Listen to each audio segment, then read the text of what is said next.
restons sur Poutine, parce que moi, puisque vous êtes là, j'ai des questions sur... Je comprends un peu le personnage, mais il y a des trucs pour moi qui sont... J'ai besoin d'explications. On parlait de ses discours tantôt. Peut-être que vous vous souviendrez du discours en particulier, mais dans un des discours qu'il a prononcé, il a déjà dit, si, il s'adressait au peuple russe, si vous voulez le retour de l'URSS, vous n'avez pas de tête, mais si vous en êtes pas nostalgique, vous n'avez pas de cœur. Mhm. Vous vous rappelez de ça? Oui, oui. Qu'est-ce que ça veut dire? Ben, dans l'esprit russe, les États-Unis n'ont pas remporté la guerre froide. L'Union soviétique a perdu la guerre froide. Donc, se faire dire qu'ils ont perdu la guerre froide, c'est une forme d'humiliation. Et ils se souviennent aussi très bien des années 90. Les années Yeltsin qui ont été absolument catastrophiques, où Yeltsin voulait vraiment imposer une démocratie libérale. Il a tout fait, mais ça s'est terminé comme le résultat qu'on connaît. Ça a été hyper catastrophique, hyperinflation. De mémoire, l'année 1993 en Russie, il y a eu plus de morts d'hommes russes de façon violente que le nombre de soldats soviétiques décédés pendant la guerre en Afghanistan, qui a duré 10 ans. Donc, il y avait de l'hyperviolence. Le taux, Ah, ça se battait dans la rue, là? des gangs de rue, c'est l'état de nature. L'espérance de vie des hommes russes dans les années 90 a chuté de 6 ans. Ça a été une catastrophe. Donc, l'expérience libérale et démocratique a été une catastrophe. Donc, inévitablement, dans l'esprit des Russes, la démocratie, ça ne fonctionne pas. Puis l'économie de marché, c'est la pire des inventions. Mais Donc, Emmanuel Todd avait remarqué un faible taux de natalité, la mortalité infantile très, très élevé avant la fin de l'URSS, par contre. Donc, les oui, problèmes avaient commencé avant. oui, ça avait commencé auparavant. Oui, dans les années 80, beaucoup de cas d'alcoolisme pour différentes raisons. Mais c'est ça. Donc, dans la mentalité russe, euh, dire que les États-Unis ont remporté la guerre froide, c'est une forme d'humiliation. Et il ne faut pas oublier que dans l'esprit russe, la Russie n'est pas qu'un simple pays, c'est une civilisation à part entière qui a une mission divine. Bon, qu'on soit d'accord ou non avec cette interprétation-là, c'est la perception de beaucoup, beaucoup de Russes. C'est dans leur historiographie depuis Catherine la Grande, Pierre le Grand, qui ont essayé de faire des rapprochements avec l'Europe. Il s'est développé en parallèle un mouvement slavophile qui vraiment présente la Russie comme ayant une mission civilisationnelle divine. Donc, quand vous naissez, vous grandissez dans un système comme celui-là, ben, se faire dire que vous avez perdu une guerre contre un empire, entre guillemets, décadent, de quelque chose d'humiliant. Puis inévitablement, il y a une nostalgie de l'Union soviétique, parce que l'Union soviétique était une grande puissance, était la seule grande puissance au cours du 20e siècle qui a été en mesure de rivaliser avec les États-Unis. Premier homme dans l'espace, il ne faut pas l'oublier non plus, là. Donc, sur le plan technologique, c'est une grande civilisation. Gargarine. Gagarine, oui. Puis le Spoutnik, Du verbe gargariser. exactement.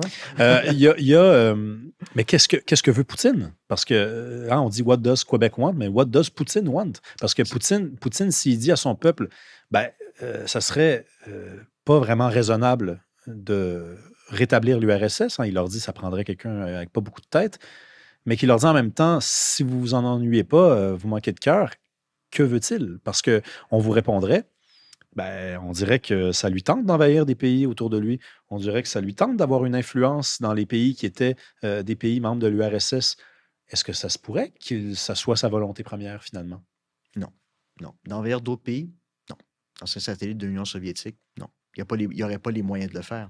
Il suffit simplement de voir ce qui se passe en Ukraine. Je disais, 2008, crise économique qui a rendu impossible le maintien de son système de contrat social autoritaire. Poutine veut rester au pouvoir. C'est ça sa motivation principale.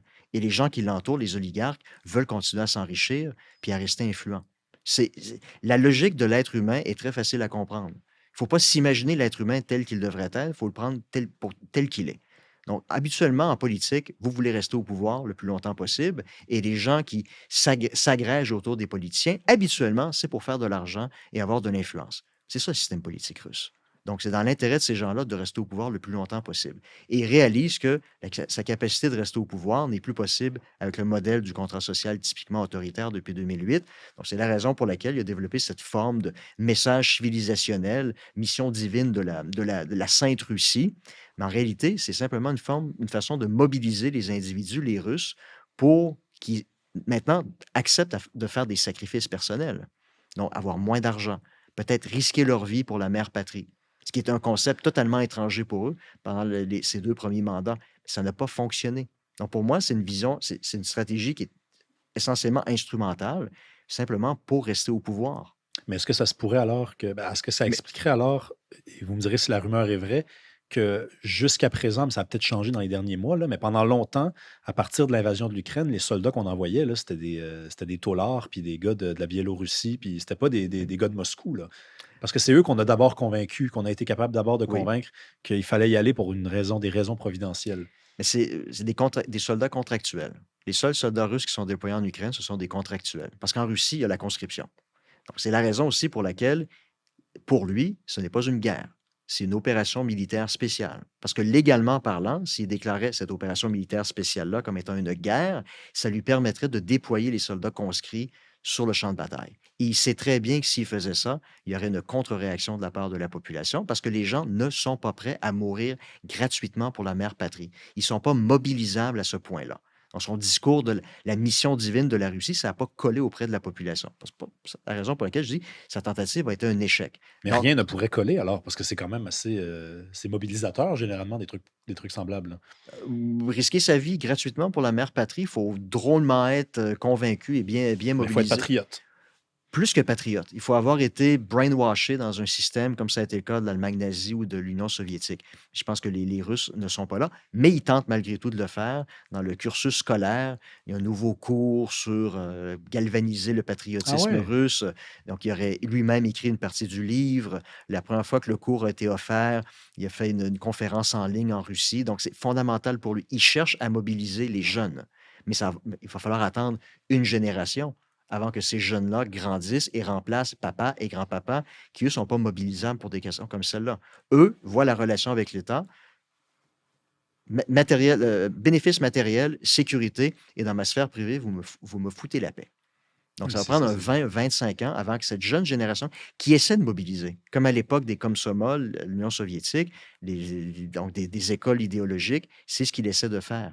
Parce que c'est sa seule façon de se maintenir au pouvoir et de maintenir la stabilité en Russie. Mais jusqu'à ce que ça soit le cas, les soldats déployés en Ukraine, ce sont des contractuels, des taulards, des mercenaires africains.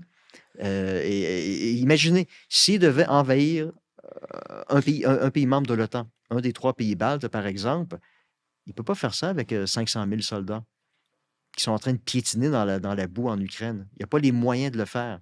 Il y aurait les moyens de le faire uniquement si la population était entièrement mobilisée derrière cette cause divine de la Sainte Russie qui doit lutter contre les forces décadentes de l'Occident. Ce n'est pas le cas. mais Si un jour, ça vient être le cas, là, la réalité va changer et là, peut-être qu'on va devoir réévaluer le risque d'une invasion du reste de l'Europe ou d'un autre pays, ancien pays satellite de l'Union soviétique. Pour ma part, en ce moment, pour ces raisons-là, je n'y crois pas. mais je suis obligé de vous obstiner, là, parce que tantôt, on disait, Poutine n'est pas Hitler, Poutine n'est pas Staline, puis voici pourquoi. Puis l'explication, en gros, si je vous ai bien suivi, c'était, ben, oui, ce sont 3 dictateurs, mais les 2 premiers, Staline et Hitler, il y avait une vraie mobilisation, parce que vous me décrivez là avec les jeunes, les écoles, le cours, ça commence à ressembler aux Oui. 2 autres, non? Mais s'il croyait réellement à cette mission-là, Il n'y a pas d'élection en Russie? non, il y en a.